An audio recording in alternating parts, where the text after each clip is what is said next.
What's up, Yes Gamers? Robert the Bruce here. Today's video is the ultimate helicopter tutorial, level 1 beginner. We're going to cover all 3 helicopters, how to fly them, what differences to expect between them, and more. Let's dive in. The first step to learning any new vehicle in Battlefield 4 is to head into the test range. The test range is this awesome feature that allows you to take a vehicle out and learn it without fear of being shot down or being screamed at by teammates who seem to have forgotten that they too once had to learn how to fly. Throughout this video, you'll see a controller cam in the bottom right corner to help you understand exactly what's going on. Also, even though I'm giving this tutorial on the PlayStation, the things we talk about today will be beneficial to players on all platforms. Also, in the top left, you'll see the various sections of this tutorial as I have it broken down. The current section will light up as we move through the video, and at any time, you can click on a section to jump straight to it. As a quick side note, here is my control setup.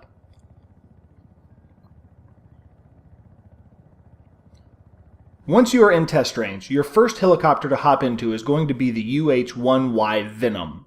It's the biggest and slowest helicopter, which makes it the perfect place to start our training. The first thing we are looking at is throttle. Nothing too complex here. You'll notice that simply using the throttle doesn't cause the helicopter to turn at all, so it's a safe and easy thing to do.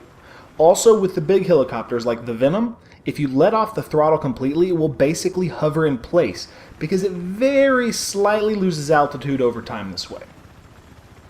Controlling the yaw is also a safe maneuver. This simply spins the helicopter left or right because you are controlling the tail rotor. Starting out, you can completely turn the helicopter just with this for an easier way to fly. Later on, you'll combine this with roll to make more efficient turns. Next up is controlling roll, and this is where beginner pilots most often find themselves crashing. Rolling the helicopter left or right starts to quickly lose altitude and can easily get out of control when you're first messing with it, so use caution. Finally, we have the pitch, and this is how you will actually gain speed. By tilting the helicopter forward and holding throttle up, the helicopter will start to move forward. Be careful though, because too much pitch forward and you'll head towards the ground and crash, but not enough will have you just slowly creeping through the level as an easy target.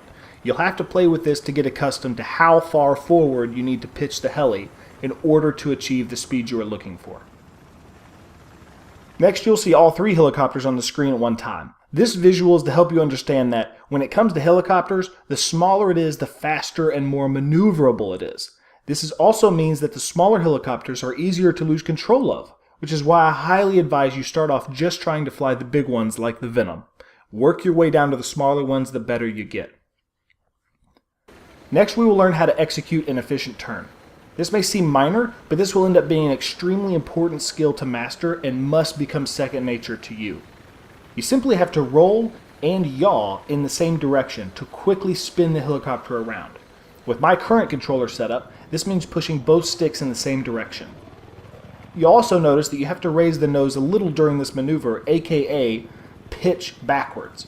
For me, this just means pulling back on the right stick a little bit. If you don't do this, you'll execute a tight turn, but end up with the nose of the heli pointed at the ground, and you'll quickly find yourself crashing.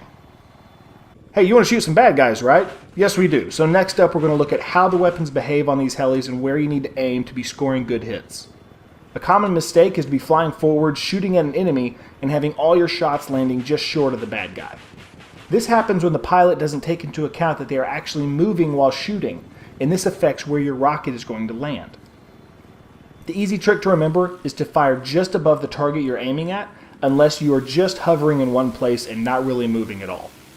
If you and the enemy are both moving in the same direction, you'll have to fire even farther above them because you have to compensate for where they're going to be when your shot hits. This is true in both the Viper and the Little Bird. The last thing for you to think about as you are training on these aerial death machines is this.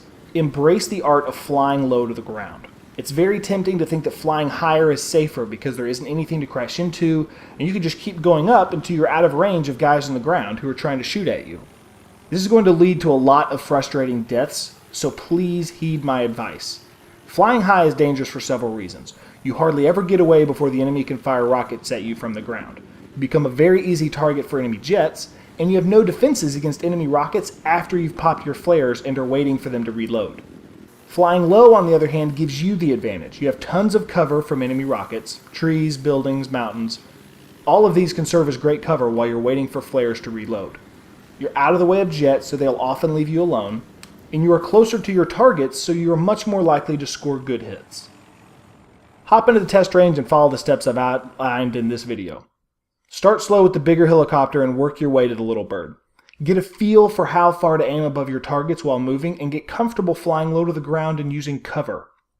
If you actually do these things, you'll find yourself suddenly being able to hold your own on the battlefield and ranking up your helicopters in no time. If this video helped you and you haven't already, make sure to subscribe.